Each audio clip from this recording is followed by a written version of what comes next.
A sociedade diz: o eu é o mais importante. A Bíblia diz: negue-se a si mesmo.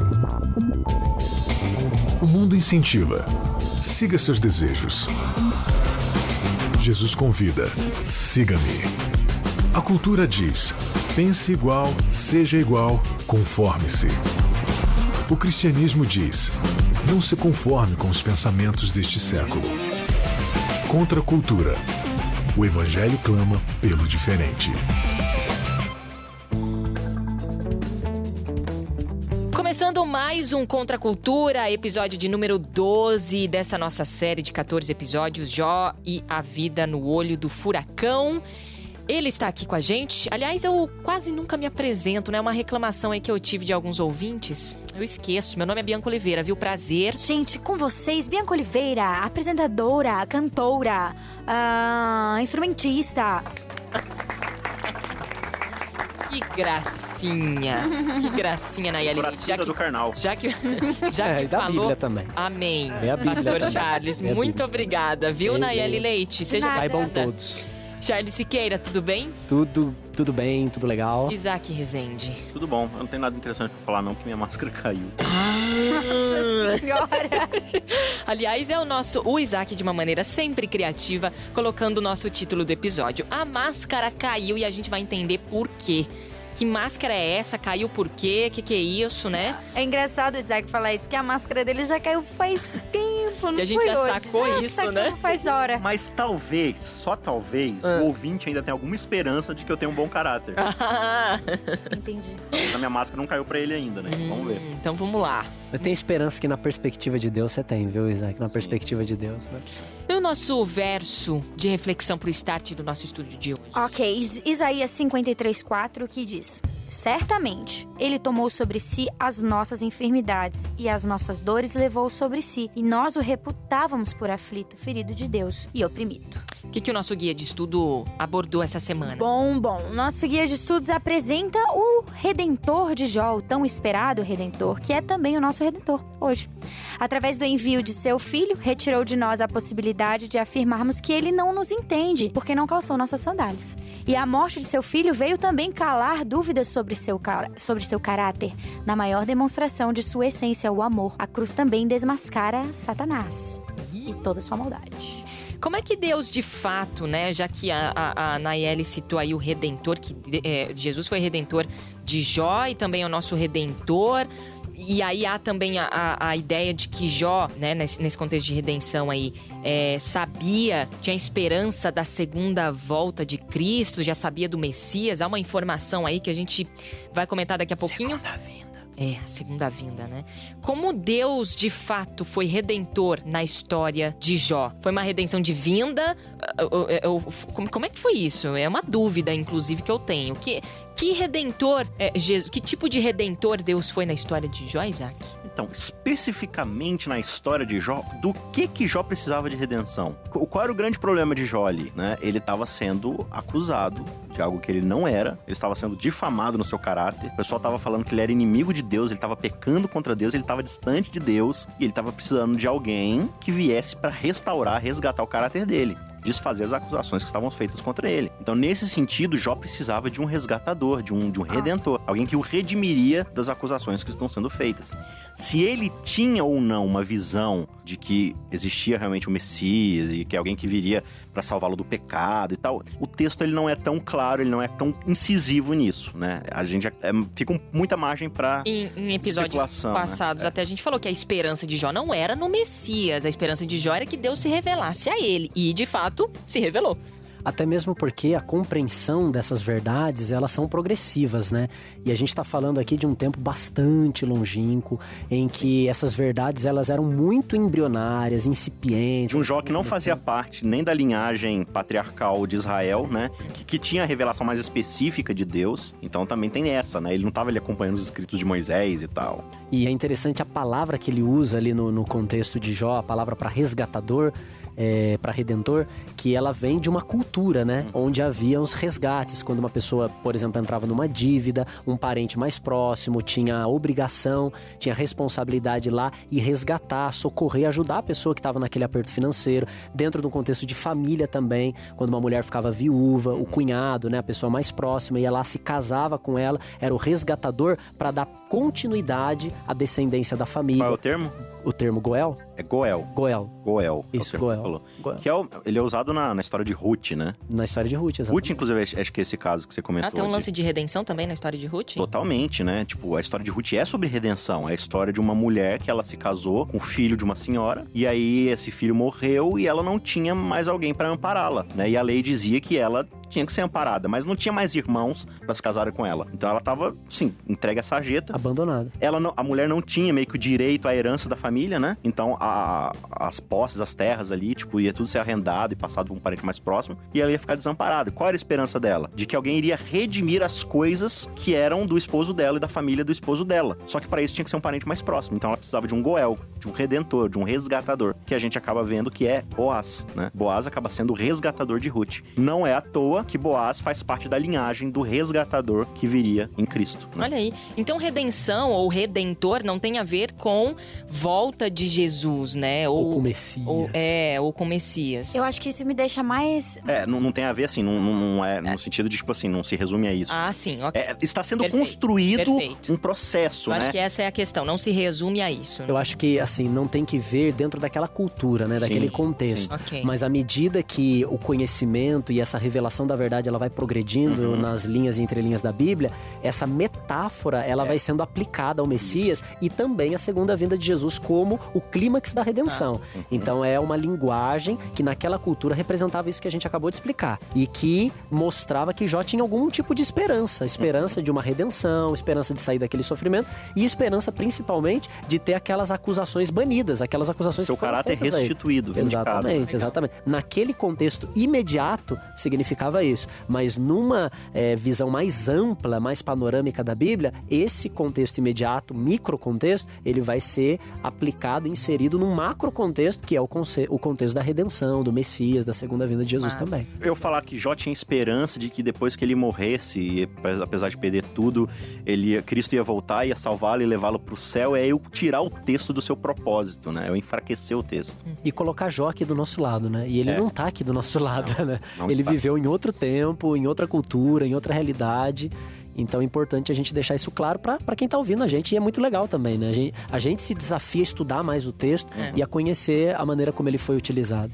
Agora, ô Nai, tem um lance aí, a gente falou no episódio passado dos questionamentos que Jó fazia e depois Deus vinha também e questionava e tal. E teve um muito, muito intenso aí, né, em relação a um questionamento que Jó fez pra Deus, né? Certo, a queixa de Jó era que Deus não sabia o que ele estava sofrendo porque Deus não era humano. E esse questionamento só veio ser respondido depois, quando lá na frente Deus manda seu filho pra terra e agora a gente não tem mais como se queixar disso, porque nós temos um representante, alguém que sofreu, não tanto quanto, mas ainda mais do que eu, pra poder me ajudar agora a entender como que eu me sinto. Exato. E Jó se queixou então de Deus não ser humano, e ele tava dentro do...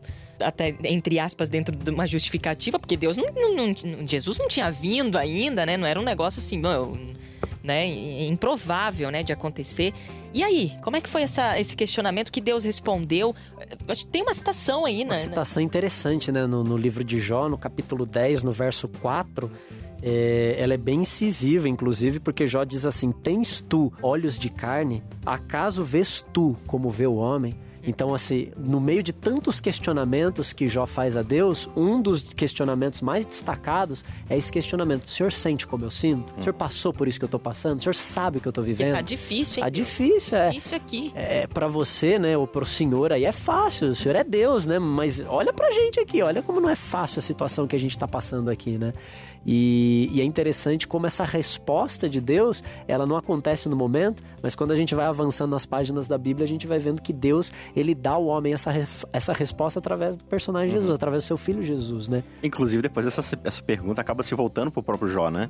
Você é homem, tá? Só pra te lembrar. Seus olhos de carne não veem tudo que tá acontecendo, né? Acaso você é Deus? Então, beleza. Você tá me acusando de não entender seu lado, mas Do você também ser não homem, entende mas o meu. você também não tem. Mas assim, né, é exatamente esse ponto. Deus, ele vai sentir na sua pele. Mas mesmo antes disso, né, se a gente entender que sofrimento não é apenas físico, ele é principalmente psicológico. E uma das maiores dores de Jó ali é o quê? É perder a sua família. Se ele tivesse perdido só camelo e boi e coisa, tava de boa até, né? Mas ele perdeu seus filhos, todos os seus filhos. Agora você imagina da perspectiva de Deus, que é eterno, né? Que é atemporal. E aí ele tá o tempo todo assim, acompanhando toda a sua criação, e aí tudo que ele faz é próspero, é feliz, né? E dentro desse entendimento de que o caráter dele é de amor, é de compartilhar o que ele tem, e aí ele cria um planeta, e esse planeta se torna 7 bilhões de pessoas que estão todas em sofrimento. Seus filhos, né? Seus filhos sofrendo, morrendo. Você imagina o tipo de sentimento para um pai, né? Que perde seus filhos. É o sentimento que Deus sente o tempo todo. Então eu acredito que... Todos esses anos, né? Então, eu tô falando por mais hoje. que Jó tivesse uma certa razão no questionamento dele, não dá pra gente dizer que Deus não sofre, Deus não sente nada. É possível Deus sofrer, dá, né? Não dá. Se você parte da compreensão bíblica de que Deus ama, de que ele é amor, e que o amor sofre mediante a perda, sofre mediante a injustiça, Deus, ele sofre, e muito. E aí você imagina, você assistindo um jornal e aí você vê aquele tanto de miséria. Claro, hoje a gente fica cauterizado, né? Mas quando você vê uma coisa muito chocante acontecendo, como é que você fica? Você fica estarrecido. E aí você parte de novo da compreensão de que Deus, ele vê tudo, enxerga tudo, ouve tudo e sente tudo. Imagina que Deus, ele está, no mínimo, há 6.000 anos de história bíblica, sofrendo todos os sofrimentos que nós sofremos. Sentindo cada perda, cada dor, cada lágrima derramada, ele tá sentindo ali, é o meu filho, né? Quando Eva, ela come do fruto e Deus já sabendo, falou, nossa, né? Tipo... O sofrimento vai ser grande. Vai causar... Os gregos, eles tinham uma visão, assim, de um Deus que era apático, né? A gente, em teologia, usa até o termo a impassibilidade de Deus, né? É um Deus que não tem as paixões humanas, é um Deus que não pode ser tocado pelos sentimentos do homem, é um Deus frio, mecânico, afastado, distante. Diferente do Deus da Bíblia, né? O Deus da Bíblia, ele vai sendo retratado numa linguagem humana, com sentimentos humanos. Não que ele seja exatamente igual ao homem, mas ele colocou algo de si no ser humano, e ele usa esse algo de si que ele colocou em nós, emoções, sentimentos, amor, paciência, perseverança. Ele usa esse algo de si que ele compartilhou conosco para mostrar o que ele tem dentro dele. Não quer dizer que esse algo de si que ele deu para nós resume tudo que ele é, mas é uma ideia, mesmo que pálida e distante, daquilo que Deus tem no coração dele. De que nós compartilhamos uma ligação muito forte. Muito forte. A essência da vida, do caráter dele. Com certeza. Há um texto, inclusive, no livro de Isaías, quando ele está descrevendo ali o sofrimento do povo, exílio, cativeiro, opressão, toda aquela história. E aí o profeta Isaías, ele deixa assim de maneira bem destacada, ele diz assim: em todas as angústias do povo foi Deus angustiado. Olha aí. É tremendo esse texto, né? Porque ele diz claramente que nas angústias do ser humano, Deus sofre junto. O Isaac falou aí desse, né, a nossa vida aqui, ela é limitada ao quê? A 100 anos, vai? Alguém que vive mais de 100 anos, ô louco, tá no lucro, né? Ou não. Mas a gente sofre nesse tempo. Imagina Deus, que é eterno e tá vendo tanta coisa na história desse mundo, ele sofre. A nossa dor aqui, geralmente, ela é voltada ao físico, tem o emocional também, é claro, mas no contexto de Deus e do próprio Jesus. Ellen White tem um texto no Desejado de Todas as Nações, ali no capítulo onde está consumado ali, nos últimos capítulos, falando da morte de Jesus, fala que no momento que ele estava ali no Getsemane, ele sofreu demais, e o lance dele suar sangue, por exemplo, você vê que é uma dor emocional muito grande, mas que na cruz a dor era tanta, que não foi o físico que matou Jesus. Inclusive, a morte de cruz era uma morte demorada, e Jesus morreu em 6 horas. Foi rápida a morte de cruz. Isso significa, né, Ellen White colocando ali, que o coração dele explodiu, assim, sabe? De tanta dor, de tanto sofrimento, né? Então a gente vê, sim, um Deus que sofreu. Um Deus que se tornou carne para sofrer, né? Respondendo à questão de Jó, né? Foi o texto exatamente que a Anaeli começou aqui pra gente, né? Que é o texto referência do Guia de Estudo dessa semana, que fala que ele levou sobre si as nossas transgressões, né? Foi transpassado pelas nossas iniquidades, aquela história. Então, o sofrimento de Jesus, ou de Deus na pessoa de Jesus na cruz, ele foi muito mais do que físico. Foi esse carregar de todo o sofrimento humano, de toda iniquidade, de toda enfermidade. Agora você imagina, né? Essa história da humanidade, milhares de anos, milhões de pessoas que passaram pelo mundo. E tudo isso convergiu na pessoa de Jesus Cristo e foi colocado sobre ele. Então o coração dele não aguentou mesmo, né? Explodiu. Fala, Nai. Eu tô só preocupada de o nosso episódio acabar e o pessoal tá em casa perguntando assim, tá, mas quem que foi desmascarado? Caiu a máscara de quem aí? Além do Isaac. Isso. A lenda do Isaac, caiu, né? faz A lenda do Isaac, que a gente começou o episódio falando que já tinha caído. Já. E aí, na história de Jó, que máscara é essa que caiu e de quem? Na história de Jó, caiu a máscara do Satanás, do acusador, né? A Foi refutação. humilhado. E é interessante que o que eu mais gosto ali no livro de Jó é que Satanás aparece uma vez, lança uma acusaçãozinha, aparece outra vez, lança outra acusação e nunca mais se ouve falar de Satanás. Acabou pra ele ali, tipo, já... Já era. Ele não aparece mais no restante dos 42 capítulos, ele não aparece mais. E aqui no final a gente vê que, assim, Deus, ele tá dando essa... Deus não tá nem se preocupando tanto em dar satisfação pra Satanás, ele tá dando Sim. satisfação pra Jó. Pra Jó. Né? Então a máscara dele ali cai porque a acusação dele de que não era possível alguém obedecer a Deus ou amar a Deus, servir a Deus por pura liberdade. Sim. Né? Essa história sua, Deus, de que liberdade existe, liberdade de consciência é mentira, porque ou a pessoa vai te obedecer por medo de você ou vai te obedecer porque você abençoa, né? E aí na vida de Jó nós vemos um Jó que em momento algum ele fala, não, eu não creio mais em Deus, eu não gosto mais de Deus, tô de mal de Deus, porque ele fez isso comigo, não é, eu quero ver Deus, eu quero que ele me responda o que está acontecendo, mas eu confio nele, diante da morte, diante de qualquer coisa. Então a máscara de Satanás caiu porque a acusação dele ali foi infundada. Mas quando a gente amplia um pouco mais o panorama bíblico e vai para toda a revelação divina, a gente chega nos evangelhos e a gente se prostra diante da cruz, que é uma cruz que ela responde de uma vez por todas que a máscara de Satanás caiu. Não só no caso de Jó, mas diante de todo o universo. Porque como a gente falou lá nos 2 primeiros episódios, né, existe essa pergunta sendo feita. Deus é quem ele diz que é? Deus é liberdade, justiça, amor, ele é essas coisas mesmo? Ele rege de acordo com essas coisas? Ellen White, ela escreve no livro fantástico Desejado de Todas as Nações, página 762, e você que talvez não seja adventista, né, tem um pouco de preconceito, leia esse livro aqui, ó, Desejado de Todas as Nações. Se você não quiser ler mais nada, leia e depois você venha falar qualquer outra coisa. Mas esse livro aqui, ela descreve Deus, assim, de uma perspectiva que é linda. E aqui nessa página ela diz o seguinte: por sua vida e morte, provou Cristo que a justiça divina não destrói a misericórdia, mas que o pecado pode ser perdoado e que a lei é justa, sendo possível obedecer-lhe perfeitamente. As acusações de Satanás foram refutadas. Deus dera ao homem inequívoca prova do seu amor.